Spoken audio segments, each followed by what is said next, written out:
Hello everyone, so welcome back again আমার আপওয়ার্কে complete guideline কোর্সটিতে। So আজকে এই কোর্সের এই লেসনে আমরা দেখব কীভাবে একটা প্রজেক্ট আপলোড করতে হয়। দ্যাট মিনস আপনি যদি একটা নতুন অর্ডার পেয়ে থাকেন, সো আপনি ধরেন ক্লায়েন্টের রিকোয়ারমেন্ট অনুযায়ী আপনি কাজটা কমপ্লিট করেছেন, এখন এই কাজটাকে আপনার সাবমিট করতে হবে।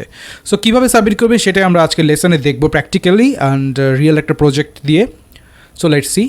আমি আমার ডেস্কটপ স্ক্রিনে চলে যাচ্ছি। ওকে, সো আমি আমার ডেস্কটপ স্ক্রিনে চলে এসেছি অ্যান্ড এখান থেকে আমি আপওয়ার্কের নোটিফিকেশন অপশানে চলে যাচ্ছি অ্যান্ড এখানে আমি আমার যে রিসেন্ট কাজটা আছে contractor need quick correction to one pager, এটা সিলেক্ট করলাম অ্যান্ড একটু ওয়েট করবো। সো আপনারা দেখতে পারতেছেন আমার অলরেডি কন্ট্রাক্টর পেজটা চলে এসেছেন। আমি এখান থেকে সাবমিট ওয়ার্ক ফর পেমেন্ট বাটনটা ক্লিক করছি। সো সিমিলারলি আপনারা সেমভাবে কাজটা করবেন আর আমি এখান থেকে আমার যে ফাইলগুলো রয়েছে অ্যাটাচ করে নিচ্ছি। এটা হচ্ছে আমার একটা ক্লায়েন্টের ফাইল। সো আমি ফার্স্টে যেহেতু ডিজাইনে কাজ করেছি আমি সোর্স ফাইলটা অ্যাড করছি, যেটা এআই ফাইল। ওপেন। সিমিলারলি আমি এখন পিডিএফ ফাইলটা সেভ মানে আপলোড করব। ওপেন। দেন হচ্ছে সেমভাবে ইপিএস ফাইল আমি আপলোড করব। সো এখানে আমি এখন আমার ইমেজ ফাইলও আপলোড করব। তো আমি বলে রাখি, আমি যেহেতু গ্রাফিক ডিজাইনার, যেহেতু আমি ডিজাইন রিলেটেড কাজ করেছি, দ্যাটস ওয়াই আমি সেইটার সোর্স ফাইলগুলো অ্যাড করেছি। আপনারা যেই সেক্টর থেকে কাজ করছেন সেই সেক্টরের সেই ফাইলের যে সোর্স ফাইলগুলো সেই ফাইলগুলো আপনারা দিবেন। লাইক আপনি যদি একজন ওয়েব ডিজাইনার হয়ে থাকেন তাহলে আপনি কি করতে পারেন, সেখানে আপনার কোডিংয়ের ফাইলগুলো দিতে পারেন। সো দেখেন আমি এখানে মেসেজ লিখছি একটা, হ্যালো বেনরন। বেনরন হচ্ছে আমার ক্লায়েন্টের নাম। সো আমি একটা শর্ট মেসেজ লিখছি এখানে যে হ্যালো বেনরন, I have attached all the files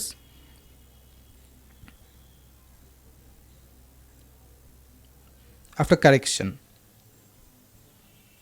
that means আমি ক্লায়েন্টের কিছু কারেকশন নিয়ে কাজ করেছিলাম, মানে আমি ওকে ফাইলটা ফার্স্টে ইনবক্সে দেখানোর পর আমাকে শর্ট কিছু কারেকশন দিয়েছিল, দেন আমি কারেকশনগুলো ডান করে এখন আমি ফাইনালি ফাইলটা সাবমিট করছি। তাই আমি আবার লিখলাম কি, if you need any more correction, যদি তোমার আরও কোনো কারেকশন দরকার পড়ে again, then you can tell me, I will do that immediately. Okay, এরপর আমি একটা ট্রিক্স অ্যাপ্লাই করব এখানে। দেখেন বেসিক্যালি অনেকেই কী করে যে প্লিজ যদি আমার কাজ পছন্দ হয়ে থাকে আমাকে প্লিজ 5 স্টার রেটিং দাও, 10 স্টার দাও, 100 স্টার দাও, এই সেই অমুক সমুক অনেক কিছু। বাট আমি এইটা অ্যাপ্লাই করি না। আমি যে কাজটা করি সবসময় সেটা হচ্ছে একটু ট্রিকি ওয়েতে, যে if everything is perfect then I would like to get an awesome feedback from you which can inspire me always, অথবা which will inspire me always. That means তোমার একটা অসম ফিডব্যাক আমাকে সবসময় ইন্সপায়ার করতে পারে। সো তোমার কাছে যদি এটা ভালো মনে হয়, যদি এটা পারফেক্ট মনে হয়, তাহলে তুমি আমাকে সেই ফিডব্যাকটা দিতে পারো। That's it. সো আমি লাস্টে গিয়ে থ্যাঙ্কস লিখে, শুভ লিখে দেন সাবমিট করে ফেলবো।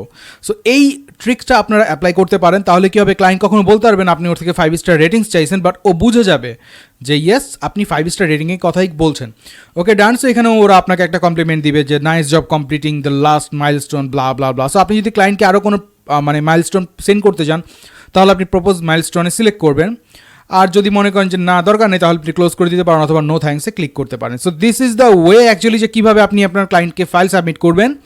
অ্যান্ড ক্লায়েন্ট যখন আপনার ফাইল অ্যাপ্রুভ করে ফেলবে তখন আপনি সেই ফাইলের এগেনস্টে ক্লায়েন্ট যেই ফিডব্যাকটা দিয়েছে আপনি তাকে পাল্টা একটা ফিডব্যাক দিতে পারবেন। সো আমরা ফিডব্যাকের প্রসঙ্গটা নিয়ে নতুন একটা লেসন দেখব। So till then I think যে আপনারা সবাই বুঝে গেছেন যে কীভাবে এখন আপনারা আপওয়ার্কে ফাইল সাবমিট করবেন। So best of luck everyone. আমি এক্সপেক্ট করবো যে আপনারা সবাই সাকসেসফুলি আপওয়ার্কে কাজ করবেন আর সাকসেসফুলি ফাইল সাবমিট করবেন। সো টিল নেক্সট লেসন দেখা হবে আপনাদের সাথে আবারও। সবাই সুস্থ থাকবেন, ভালো থাকবেন অ্যান্ড গুড বাই এভরিওয়ান।